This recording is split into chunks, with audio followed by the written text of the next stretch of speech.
Dengan harapan yang tersisa, Yulianti mendekati rumah itu, menggantungkan seluruh harapan pada rumah yang tampak menjadi satu-satunya sumber pertolongan. Namun, saat ia mencapai depan rumah, kondisi mengerikan yang tampak pada dirinya. Dengan pakaian yang penuh dengan darah dan suara aneh yang keluar dari mulutnya, langsung membuat pria yang sedang duduk santai terkejut. Dalam keadaan panik dan ketakutan, pria itu segera berlari terbirit-birit masuk ke dalam rumah.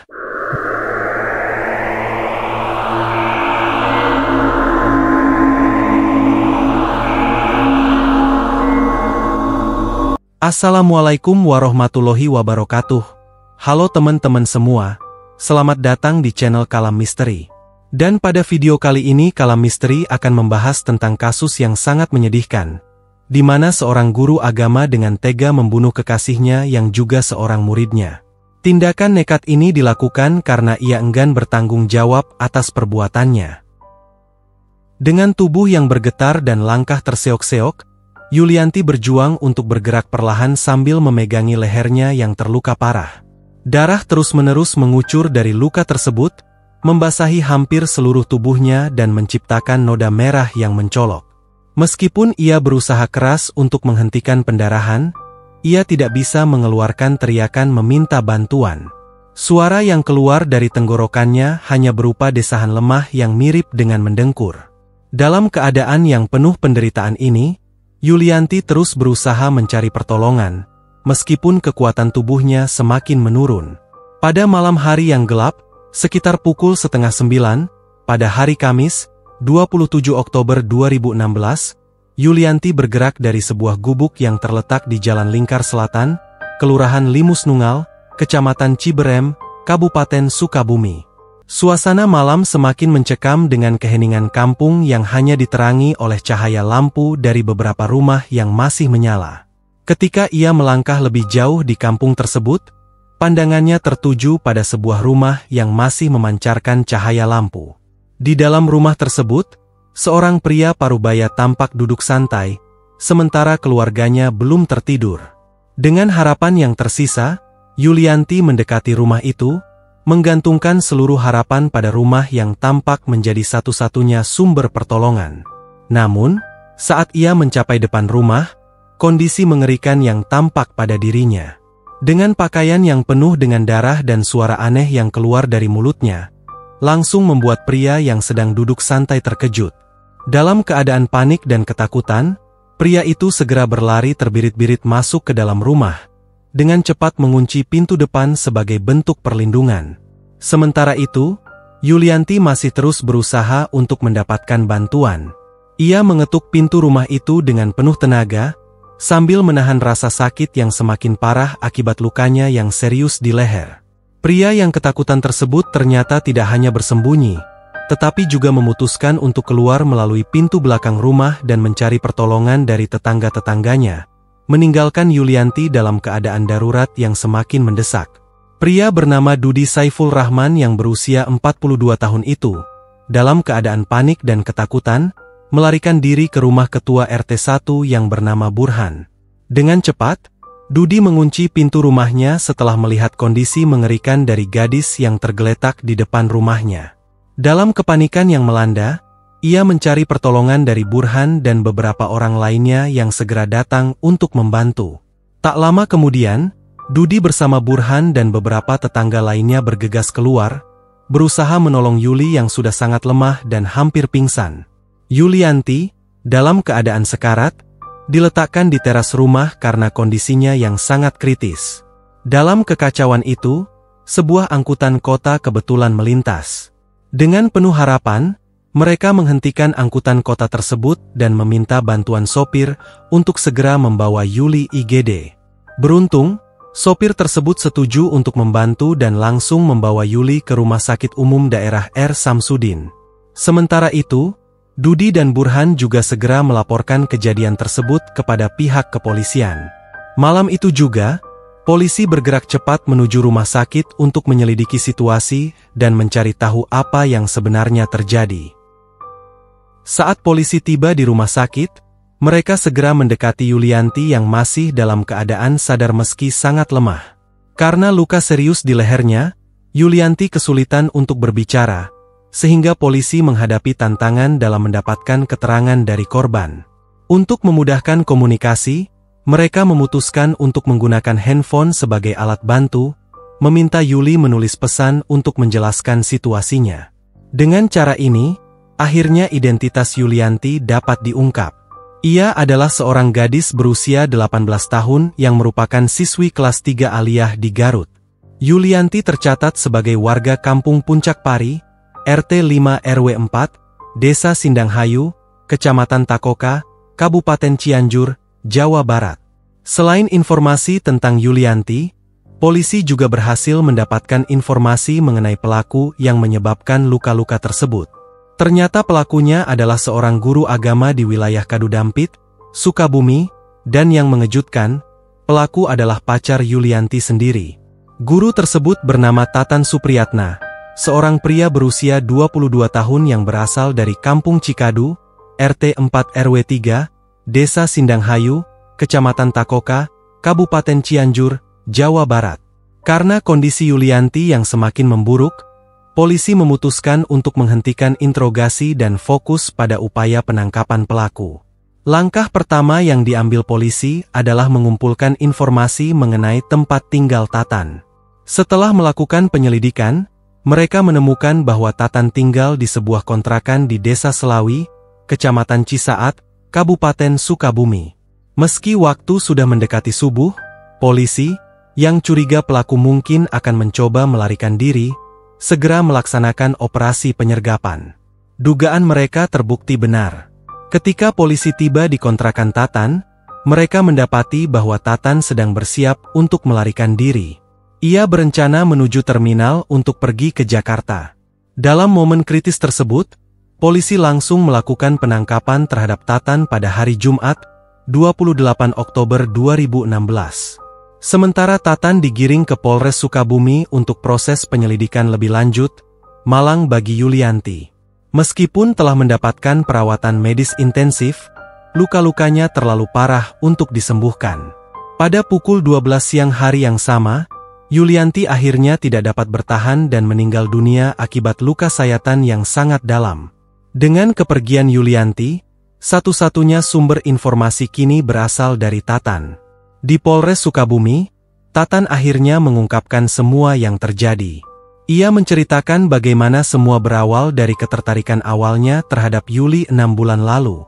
Tatan mulai mendekati Yuli, dan ternyata Yuli juga merespons ketertarikan tersebut. Mereka mulai menjalin hubungan asmara meski Tatan adalah seorang guru agama. Sayangnya, kepribadian Tatan tidak mencerminkan sosok guru agama. Ia memaksa Yuli untuk terlibat dalam hubungan yang tidak semestinya. Walaupun Yuli awalnya menolak dan merasa takut, rayuan Tatan akhirnya berhasil meluluhkan hatinya. Setelah beberapa kali terlibat dalam hubungan yang tidak semestinya, Yuli terus-menerus diliputi oleh rasa bersalah dan ketakutan. Ia cemas akan reaksi keluarganya jika mereka mengetahui apa yang telah terjadi dan khawatir jika Tatan, yang kini mulai menunjukkan sikap tidak bertanggung jawab dan akan meninggalkannya. Ketika Yuli melihat akun Facebook Tatan, ia sangat terkejut dan kecewa mendapati bahwa Tatan sudah bertunangan dengan wanita lain, bukan dengan Yuli. Setelah 6 bulan menjalin hubungan, Yulianti akhirnya mengaku kepada Tatan bahwa ia sudah hamil 4 bulan. Ia meminta Tatan untuk bertanggung jawab atas kehamilannya. Namun, Tatan menunjukkan bahwa dia tidak berniat serius. Dia bahkan mengabaikan tuntutan Yuli dan terus-menerus meminta untuk melanjutkan hubungan yang sama. Puncaknya terjadi pada hari Selasa, 25 Oktober 2016, ketika Yuli mengancam akan melaporkan hubungan mereka kepada keluarganya jika Tatan tidak mau bertanggung jawab. Ia juga meminta agar dibawa untuk memeriksakan kesehatan janinnya. Ancaman ini membuat Tatan frustasi.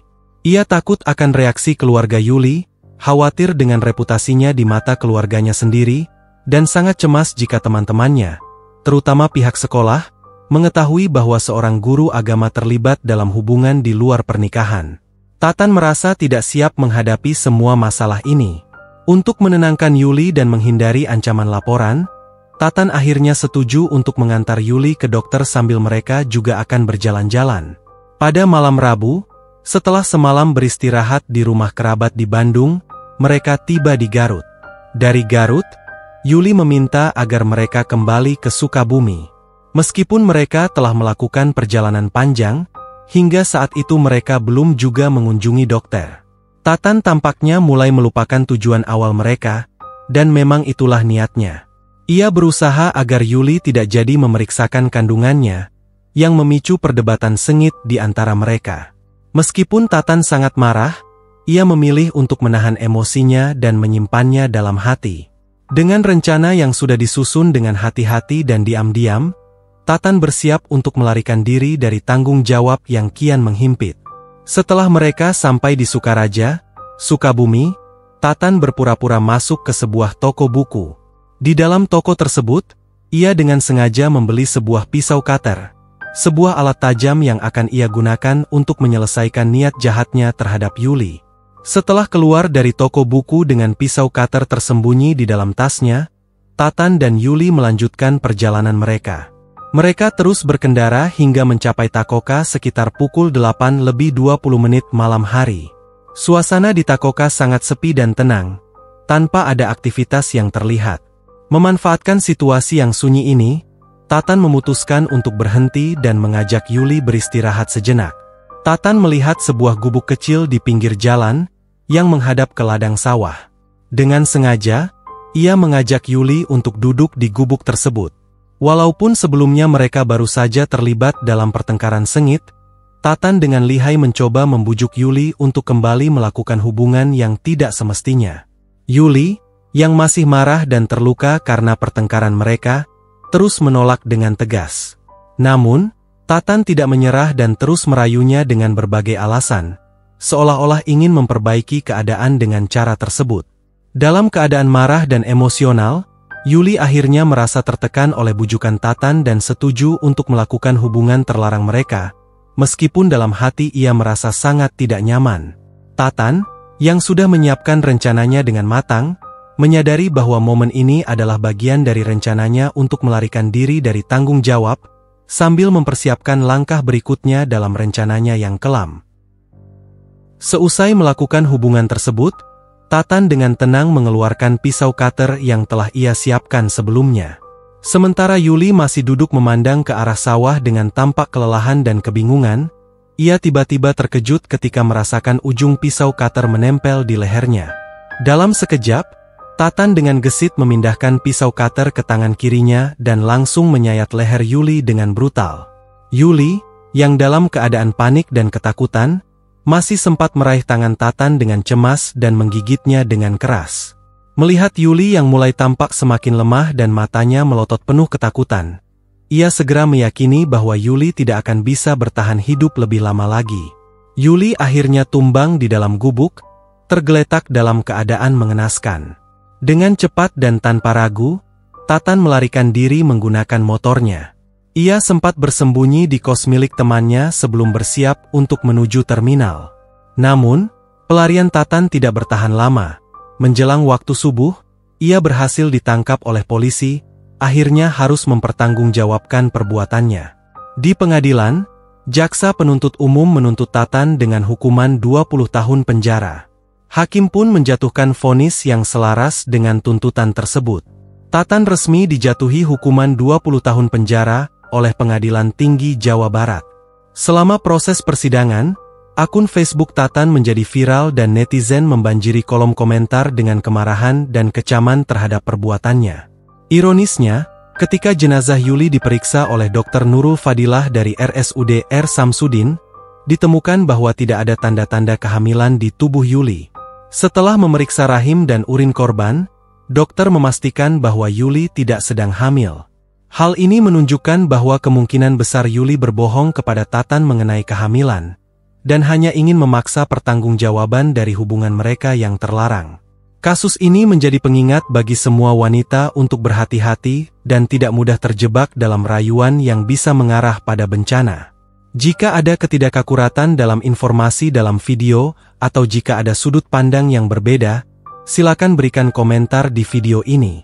Sampai jumpa kembali di video selanjutnya. Jangan lupa like dan subscribe.